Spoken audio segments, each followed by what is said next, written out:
السلام علیکم ورحمۃ اللہ۔ السلام علیکم۔ وعلیکم السلام۔ وعلیکم السلام۔ السلام علیکم۔ وعلیکم السلام۔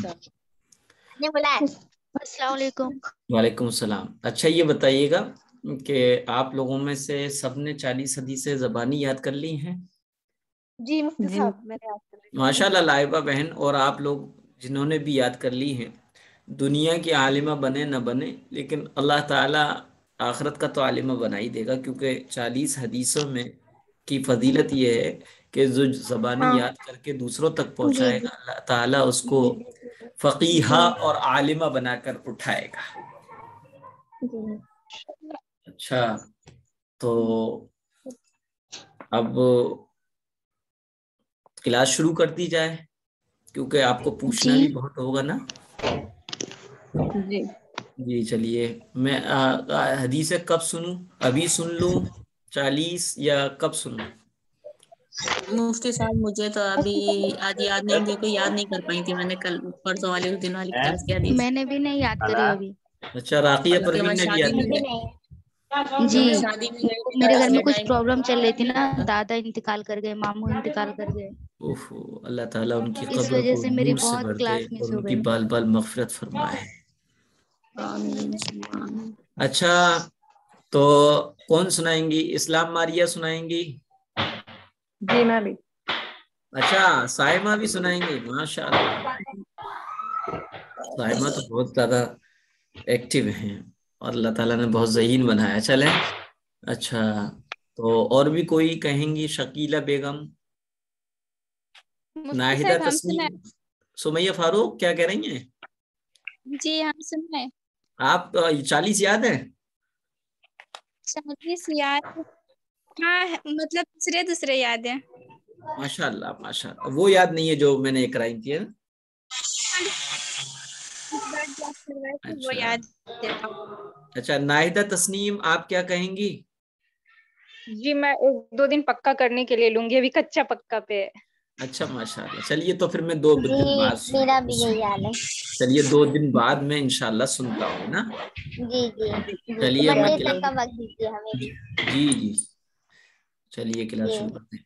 دیکھیے نماز کے مسائل، کیونکہ آپ کی صورتیں تو الحمدللہ مکمل ہو گئی 10، اور عقائد میں وہاں ایمان مفصل میں جو عقائد آئے تھے 7، ان کی وضاحت اور ان کی تفصیلات آپ کے سامنے آ گئیں، اور دعا و سنت میں بھی آ گئیں تقریباً سب چیزیں۔ اب آپ کے مسائل رہ گئے ہیں اور وہ بھی نماز کے، اور نماز چونکہ بڑی اہمیت ہے دین اسلام میں، لیکن بدقسمتی یہ ہے کہ ہماری جو سب سے اہم اور ضروری تھا اسی کو ہم نے غیر ضروری بنا دیا۔ آج کتنی ہماری بہنیں جو کنڈے گونڈے بنا رہی ہوں گی، ان سے کہا جائے کہ بھئی نماز ضروری ہے، ہاں نماز تو ضروری ہے لیکن یہ ضروری ہے، نماز کو یہ کہہ کے چھوڑ دیتے ہیں ہاں نماز تو ضروری ہے، حالانکہ نماز کی اہمیت کے لیے اتنا کیا کافی نہیں ہے کہ پیارے آقا نے فرمایا کہ نماز میری آنکھوں کی ٹھنڈک ہے، جس نے نماز پڑھی اس نے گویا کہ میری آنکھوں کو ٹھنڈک پہنچائی، اور جس نے نماز چھوڑی اس نے گویا کہ میری آنکھوں کی ٹھنڈک کو چھین لیا۔ اسی طریقے سے پیارے آقا دنیا سے جا رہے ہیں تو نماز کے بارے میں کہہ رہے ہیں کہ نماز میری امت نماز۔ اسی طریقے سے پیارے آقا نے فرمایا کہ حشر کے دن سب سے پہلے نماز کا حساب و کتاب ہوگا، جس کی نماز اچھی اس کے بقیہ اعمال بھی اچھے ہوں گے، اور جس کی نماز میں ہی خامی اور کمیاں نکل آئی اس کے باقی اعمال میں بھی یقیناً کمی اور کوتاہی ہوگی۔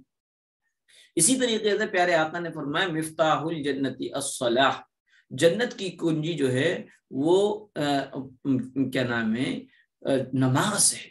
اسی طریقے سے ایک حدیث میں فرمایا کہ نماز دین اسلام میں ایسی ہے جیسے کہ جس میں انسانی میں سر کی حیثیت اور مقام ہوتا ہے، سر کا جو ویلو ہے، پورے ہیڈ جو کہتے ہیں بالکل سب سے ہیڈ ہے، سر ہے، تو جو سر کا مقام ہے پورے بدن انسان میں بہت زیادہ اہم ہے۔ اگر سر نہ ہو تو انسان کا جسم دھڑ ہے، وہ انسان نہیں رہ سکتا، زندگی نہیں رہ سکتی اس کی۔ اسی طریقے سے جس کے زندگی میں نماز ہے اس کا دین باقی ہے، اور جس کی زندگی سے نماز نہیں ہے اس کے دین باقی نہیں ہے۔ آپ نے ایک حدیث میں فرمایا جس نے نماز قائم کری اس نے دین کو قائم رکھا، اور جس نے نماز کو چھوڑ دیا گویا کہ اس نے دین کو اٹھا دیا۔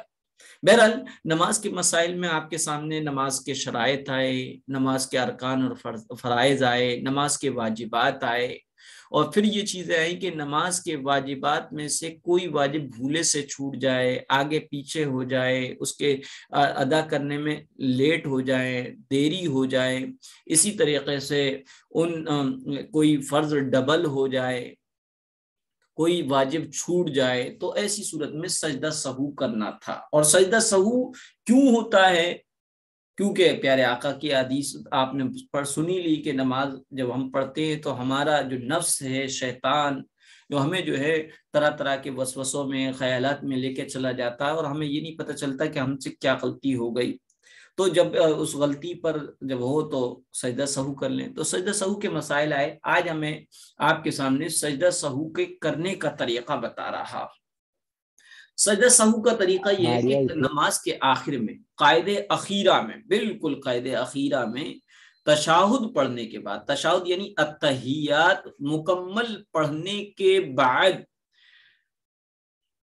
صرف دائنی طرف سلام پھیرنا، السلام علیکم ورحمۃ اللہ، صرف دائنی طرف سلام پھیریں اور اللہ اکبر کہتے ہوئے پہلے السلام علیکم ورحمۃ اللہ، اللہ اکبر، سجدے میں چلے جائیں، اور 2 سجدے کرنا ہے، اور نماز کی طرح سجدے کرنا ہے۔ نماز کی طرح کا مطلب یہ ہے کہ اس دونوں سجدوں میں بھی 3 مرتبہ کم از کم سبحان ربی الاعلی پڑھے۔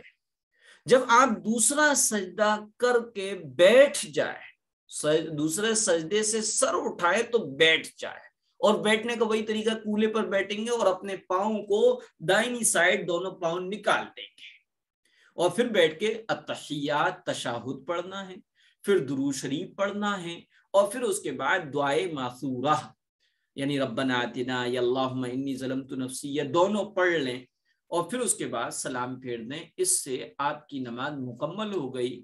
جو واجب چھوٹ جانے کی وجہ سے جو کمی آئی تھی، یا واجب کے ڈبل ہو جانے سے، یا واجب کے آگے پیچھے ہو جانے سے، یا فرض کے ڈبل ہو جانے سے جو کمی آئی تھی، وہ کمی پوری ہو گئی اور آپ کی نماز مکمل ہو گئی۔ اسے کہتے سجدہ سہو کا طریقہ۔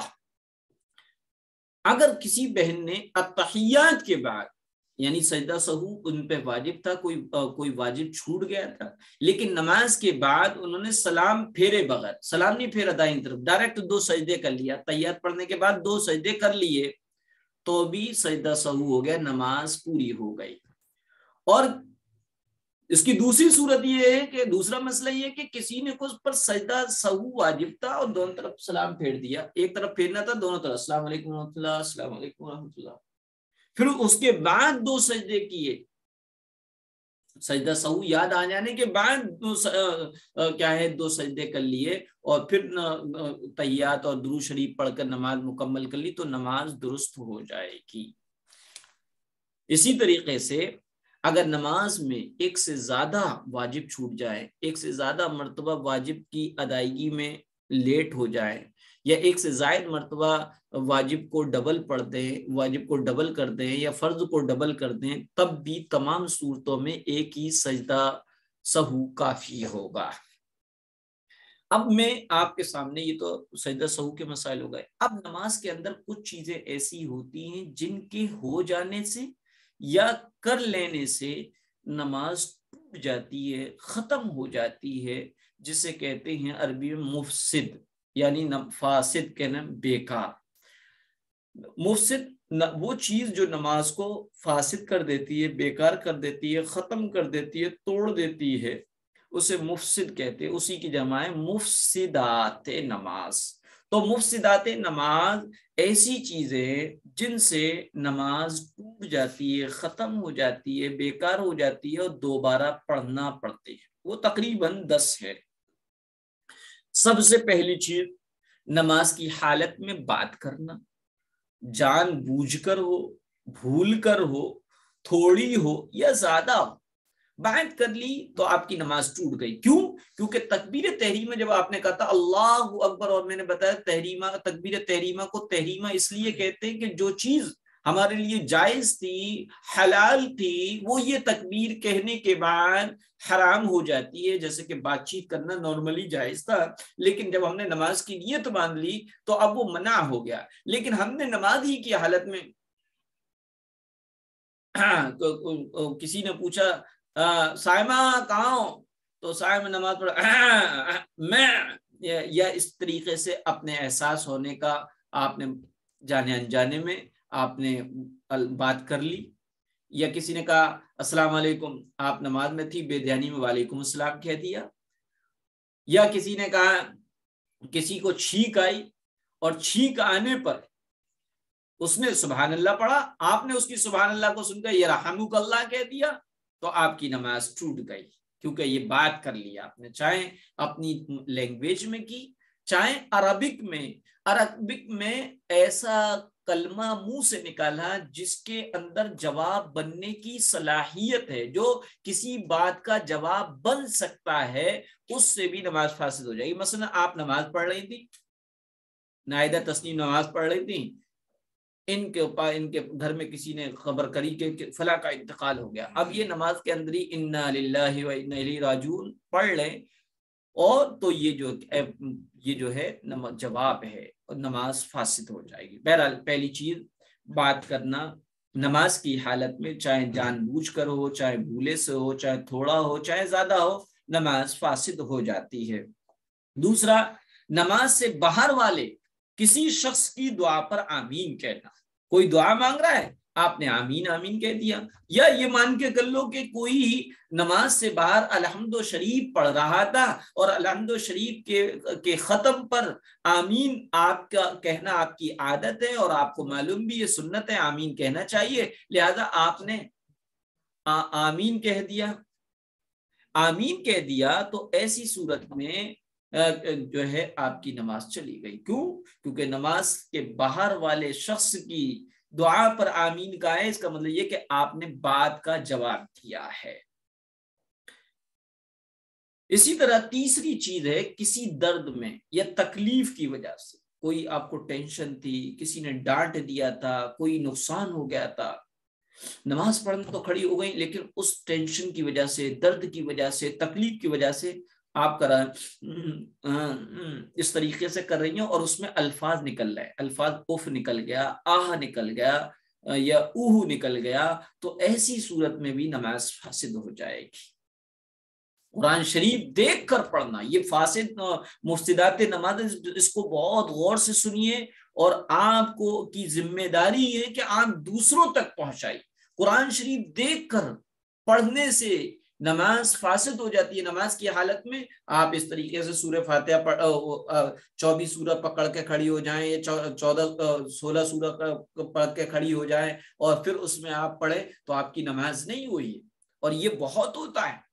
کچھ وہ نمازیں جو لوگوں نے اپنی طور پہ بنا لی ہیں نفل کے طور پر، جیسے کہ 27 رجب کو، شعبان کو، شب قدر کی راتوں میں لوگوں نے اپنے مخصوص نفل بنا رکھے کہ اس میں یہ سورت اتنی مرتبہ پڑھو، سورہ زلزال پڑھو، سورہ قدر پڑھو، یا سورہ مزمل پڑھو، یا سورہ رحمان پڑھو، تو آپ کو یہ چیز ملے گی. اس طریقے کا وظیفہ ہوتا ہے، عام طور پہ لوگ بتا دیتے ہیں، اور وہ صورت ہمیں یاد نہیں ہوتی ہیں. تو ہماری بہت ساری بہنیں جو بیچاری مسئلے سے واقف نہیں ہیں، وہ کیا کرتی ہیں، وہ اس طریقے سے صورت جس پہ بھی وہ صورت لکھی ہو، چھوٹی سی کتاب ہو، یا 5 سورہ ہو، یا 16 سورہ ہو، اس کو اس طریقے سے پڑھتی رہتی ہیں، اور جب رکوع کا ٹائم آتا ہے تو نیچے رکھ دیتی ہیں، اور پھر رکوع میں چلے جاتی ہیں، یا پھر وہ مصلی پر رکھ لیتی ہیں اور جھک کے یوں پڑھتی رہتی ہیں.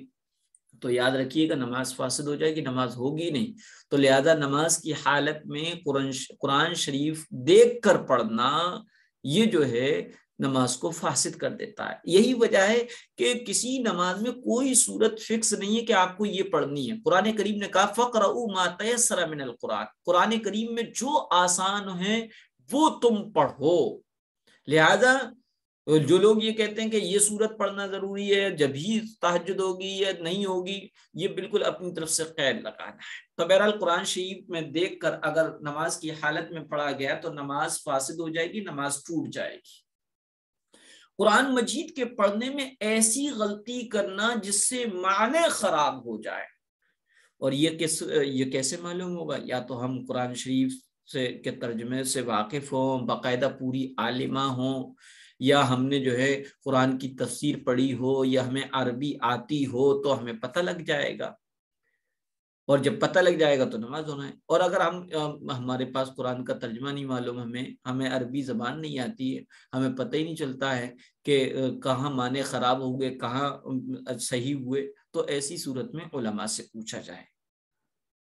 عام طور پہ معنی جو ہیں بڑے خراب ہو جاتے ہیں، جیسے کہ آپ نے قرآن کریم میں دیکھا ہوگا کسی آیت پر ایک لکیر ہوتی ہے، لکیر کھچی ہوتی ہے، اور اس کے بریکٹ میں بارڈر کی طرف لکھا ہوتا احتیاط۔ احتیاط کے معنی کیئرفل، یعنی بہت زیادہ چوکنے ہو کر پڑھیے گا۔ جیسے ایک آیت ہے وَإِذِ ابْتَلَىٰ إِبْرَاهِيمَ رَبُّهُ، إِذِ ابْتَلَىٰ إِبْرَاهِيمَ رَبُّهُ، تو ربہ سبجیکٹ ہے اور ابراہیم آبجیکٹ ہے، اور ترجمہ ہوگا اور ابراہیم کو ان کے رب نے آزمایا۔ لیکن کوئی ابراہیمہ کے زبر کو ابراہیم پڑھے اور کہے وَإِذِ ابْتَلَىٰ إِبْرَاهِيمُ رَبَّهُ، اور ابراہیم نے اپنے رب کو آزمایا، ان کا امتحان لیا، تو یہ معنی خراب ہوگا، اس سے نماز خراب ہو جائے گی۔ میں دوسری مثال دے رہا ہوں، جیسے صراط الذین انعمت علیہم ہے، انعمت علیہم ہے، آپ نے انعمت کی وجہ انعمت علیہم پڑھ دیا، تو یہ اتنی بڑی غلطی ہے کہ اس سے نماز خراب ہو جائے گی، کیونکہ آیت کے معنی ہی بالکل بدل گئے۔ کیوں؟ صراط الذین انعمت کے معنی یہ ہے کہ ہم اللہ سے دعا کر رہے ہیں، اللہ ہمیں سیدھا راستہ دکھلا۔ صراط الذین انعمت، ان لوگوں کا راستہ جن پر تو نے انعام کیا، انعمت علیہم کے معنی۔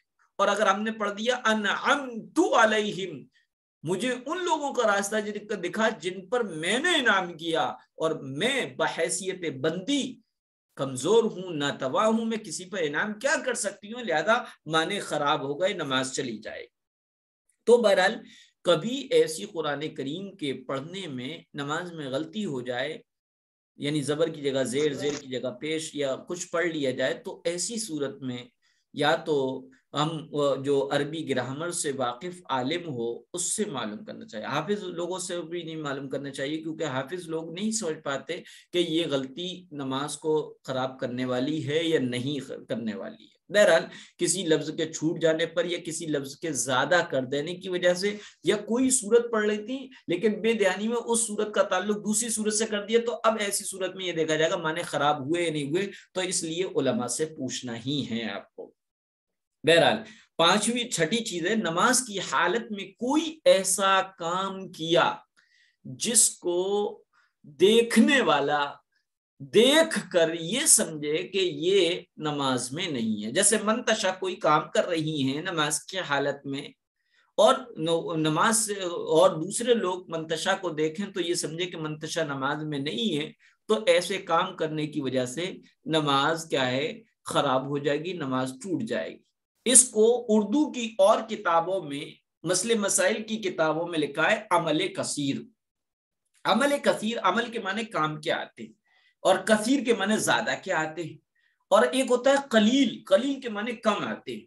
تو عمل قلیل سے نماز مکروہ ہوتی ہے، فاسد نہیں ہوتی۔ عمل قلیل کیسے کہتے ہیں؟ جس میں ایک ہاتھ یوز ہو، جیسے بہت زیادہ جوئے ہیں، ایسا کر رہے ہیں یا ایسا کر رہے ہیں، یا بلا وجہ ہاتھ بات ڈال رہے ہیں، ایک ہاتھ لگا رہے ہیں، تو یہ مکروہ ہے، یہ عمل قلیل ہے۔ عمل کثیر اس عمل کو کہتے ہیں جس میں دونوں ہاتھ یوز ہوں، جیسے منتشا جو ہے یہ دوپٹے باندھنے لگے، حجاب باندھنے لگے، اور یقیناً ان کو کوئی دوسرا بندہ دیکھے گا تو وہ یہ سمجھے گا کہ یہ نماز پڑھنے جا رہی ہیں، ابھی نماز میں پڑھنا شروع نہیں کی۔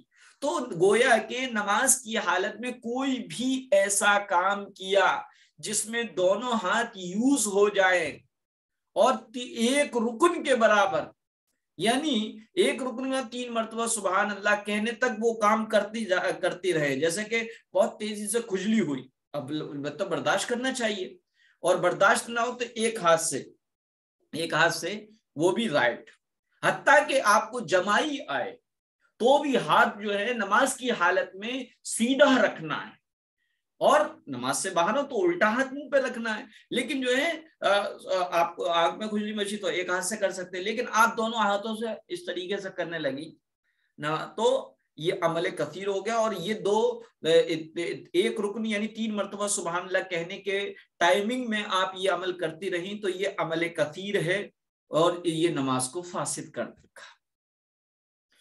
اب 7ویں چیز ہے نماز پڑھتے ہوئے کوئی چیز کھا لینا. دیکھیں میں مسئلہ بتا رہا ہوں، ضروری نہیں کہ وہ واقع بھی ہو یا ضروری نہیں کہ وہ کیا بھی جاتا ہو. جیسے کہ ہم نماز کی حالت میں ہم نے جو ہے منہ میں سپاری رکھ کے کھا رہے اور سپاری نیل بھی رہے تو نماز فاسد ہو جائے گی. اور اگر نیلا نہیں ہے سپاری رکھی ہے اور تو پھر جو ہے نماز مکروہ ہے. اسی طریقے سے ہم نے کوئی چیز کھائی، مثلا فنگر کھائے، اور فنگر کھانے کے بعد ہم نے کلی کری، اور کلی کرنے کے بعد نماز وغیرہ پڑھنے میں فارغ ہو. لیکن کوئی یا پائے وغیرہ کھائے، زبان کی نوک سے دانتوں میں پھنسے ہوئے کھانے کے ریزے کو زبان سے نکالا اور اندر ہی نگل گئے تو الگ سے نیچے اتار لیا. تو ایسی صورت میں مسئلہ یہ ہے کہ سوچیں، اگر چنے کے دانے سے کم وہ چیز تھی تو نماز آپ کی بچ گئی. اور چنے یا چنے سے زیادہ کا وہ کھانے دانتوں میں پھنسا ہوا ریشہ آپ نے زبان کی نوک سے نکالا اور کھا گئے، نیچے حلق سے نیچے اتار لیا تو آپ کی نماز فاسد ہو گئی، ٹوٹ گئی. یہ ایک کنڈیشن. دوسری کنڈیشن یہ ہے کہ آپ نے کوئی کرتا نہیں ہے لیکن سپوز کرو کوئی کر لے، مثلا بوٹی لگی تھی، پائے کھائے تھے یا کچھ اور کھایا، اس طریقے سے بوٹی نکالی اور بوٹی نکالنے کے بعد پھر کھا گئے. کھانا نہیں چاہیے.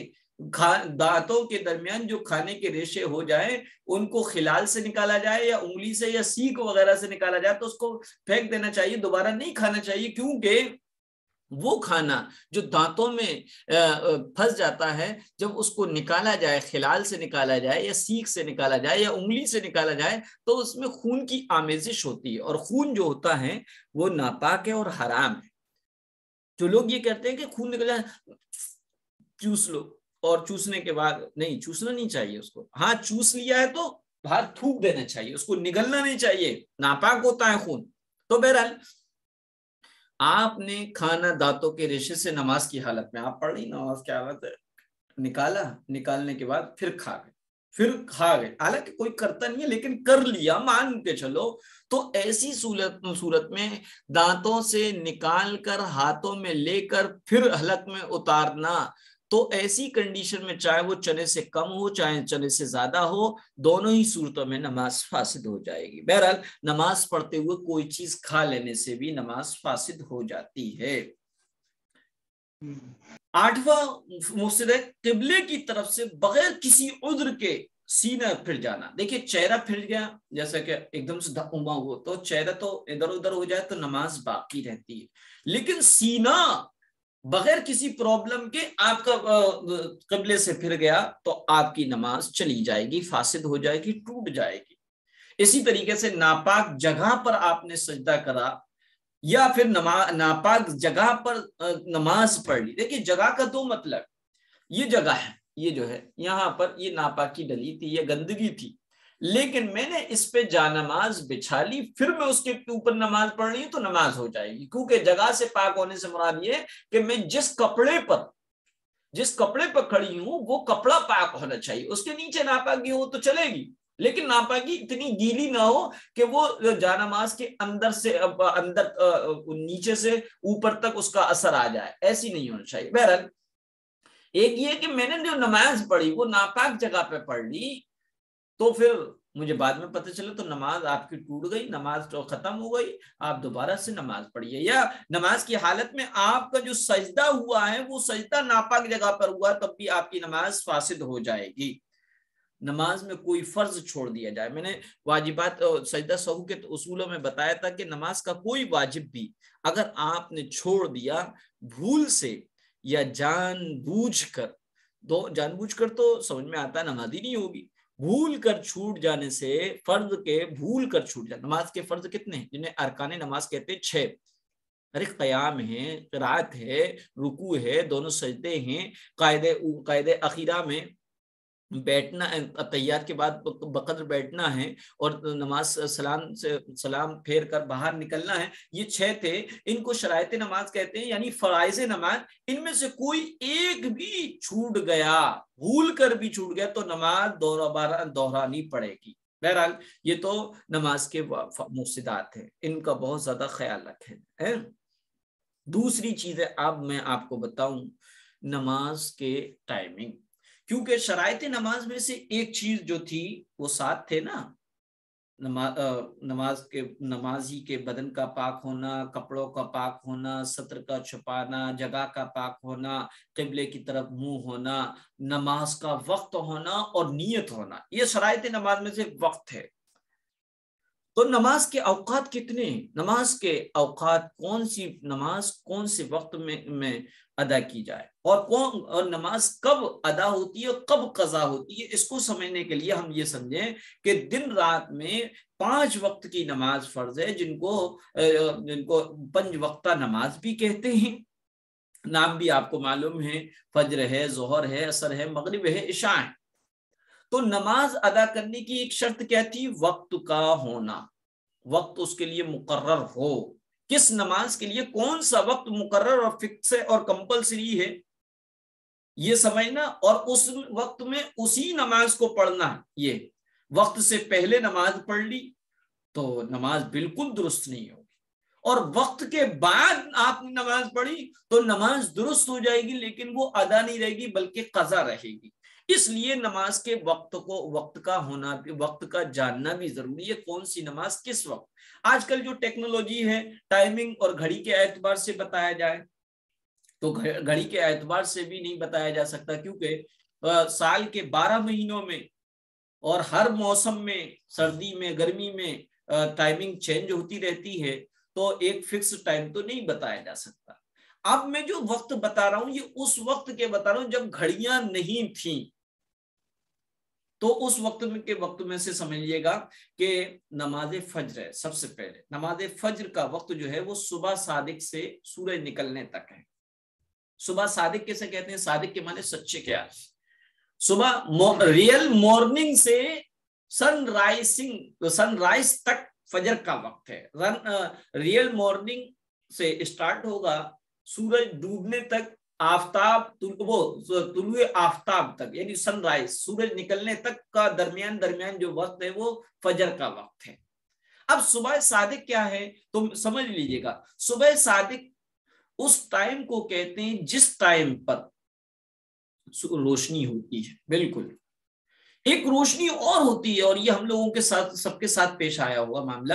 کبھی کبھی ایسا ہوتا ہے کہ ہماری آنکھ کھلی اور روشنی تھی، ہم نماز قضا ہو گئی، لیکن گھڑی میں نظر ڈالی تو کہا رے یہ تو گویا کہ تہجد کے وقت ایک روشنی پھیلتی ہے، اور وہ روشنی لمبان میں ہوتی ہے، لمبان، اور پھر اس روشنی کے بعد اندھیرا آتا ہے.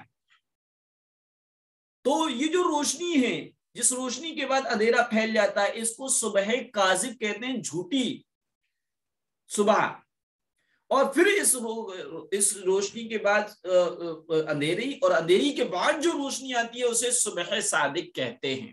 آپ کو اس کو آسانی سے سمجھ لینے کے لیے فجر سحری کے وقت کے ختم سے سورج نکلنے تک فجر کی نماز کا وقت ہے. ظہر کی نماز، اور یہ وقت کیا ہے میں اپنی طرف سے نہیں بتا رہا، بلکہ معراج سے واپس آنے کے بعد پیارے آقا حضرت محمد مصطفیٰ صلی اللہ علیہ وسلم کے پاس جبریل علیہ السلام اللہ کی طرف سے غار حرا میں تشریف لے کر آئے، اور آپ کو پہلے دن 5 وقت کی نمازیں، یعنی فجر، ظہر، عصر، مغرب، عشاء اول وقت میں پڑھائی. دوسرے دن پھر آئے جبریل علیہ السلام، اور دوسرے دن 5 وقت کی نمازیں آخری وقت میں پڑھائیں، اور پھر فرمایا اے پیارے حبیب آپ کی امت کی نمازوں کی یہ ٹائمنگ ہے، اس کے درمیان یہ شروع ہے، یہ لاسٹ ہے، یہ سٹارٹ ہے، یہ اینڈ ہے۔ تو فجر کا وقت سمجھ لیا آپ نے۔ ظہر کی نماز کا وقت کیا ہے؟ سورج پورب سے نکلتا ہے اور نکلنے کے بعد بیچ آسمان میں پہنچ جاتا ہے، اس کو استوائے شمس کہتے ہیں۔ استوائے شمس، شمس مانے عربک میں سورج کے آتے ہیں، اور استوا مانے برابر ہونا، بالکل پورب اور پچھم کے بیچ اور بیچ میں ہوتا ہے، اسے استوائے شمس کہتے ہیں۔ اور پھر اس کے بعد یہ پچھم کی طرف ڈاؤن ہونے لگتا ہے، پچھم کی طرف جو ہی ڈاؤن ہوتا ہے اسے زوال کہتے ہیں۔ کیا کہتے ہیں؟ زوال۔ تو جیسی سورج بیچ آسمان میں پہنچنے کے بعد پچھم کی طرف ڈاؤن ہوگا تو اس سے ظہر کا وقت شروع ہو گیا۔ زوال سے اور کب تک؟ جب تک ہر چیز کا سایہ دوگنا نہ ہو جائے۔ دوگنے کا مطلب یہ جب سورج پورب سے نکل کر پچھم کی طرف جاتا ہے تو ہر چیز کا سایہ جو ہوتا ہے، دیکھیے اس ویڈیو میں میرے ہاتھ کا سایہ پڑ رہا ہے، یہ سایہ جو ہے اس کا دگنا ہو جائے گا، تب تک ظہر کا وقت رہے گا۔ اور جیسے ہی ظہر کا وقت ختم ہوگا، یعنی تو ہر چیز کا سایہ ڈبل ہو جانے کے بعد عصر کا وقت شروع ہو جائے گا۔ اور عصر کا وقت کب تک رہے گا؟ سورج ڈوبنے تک یہ کیا ہے؟ عصر کا وقت رہے گا۔ پھر اور اس کے بعد مغرب کا وقت شروع ہو جاتا ہے۔ سورج ڈوبنے کے بعد مغرب کی طرف سے، یعنی پچھم کی طرف سے، آسمان پر رہنے والی جو سرخی ہوتی ہے، جو سورج ڈوبنے کے سے پہلے اور ڈوبنے کے بعد بھی جو لالی لالی رہتی ہے، جسے ہم کہتے ہیں لمیاں کے یہاں زردہ بننا ہے، یہ مذاق میں کہتے ہیں، ویسی بچپنے کی باتیں تھی۔ تو اس سرخی کے بعد، اس ریڈ کلر کے بعد یا اورنج کلر کے بعد ایک سفیدی آتی ہے، اور اس سفیدی کے غائب ہونے تک، یعنی تارے نکلنے سے پہلے پہلے تک مغرب کا وقت رہتا ہے۔ عشاء کی نماز کا وقت آسمان کی وہ سفیدی یعنی تارے نکلنے کے بعد صبح سحری کے وقت کے ختم تک عشاء کا وقت رہتا ہے۔ یہ وقت جو ہے نماز کے بتائے میں نے۔ البتہ 3 وقت ایسے ہیں جن میں کوئی نماز نہیں ہے، جن کو اوقات ممنوعہ کہتے ہیں۔ ایک سورج نکل رہا ہو، سن رائز، طلوع آفتاب، طلوع مانے نکلنے کے آتے ہیں، آفتاب فارسی میں سورج کو کہتے ہیں طلوع آفتاب کے وقت۔ ایک بیچوں بیچ آسمان میں جو ہو سورج، جسے استوائے شمس کہتے ہیں، اس وقت بھی نماز نہیں ہے۔ ایک وہ سورج ڈوبتے وقت، یہ 3 وقت میں نماز نہیں ہے۔ اس کے علاوہ اور عبادتیں کر سکتے ہیں، لیکن نماز نہ فرض نہ سنت نہ واجب، کوئی نماز نہیں پڑھ سکتے۔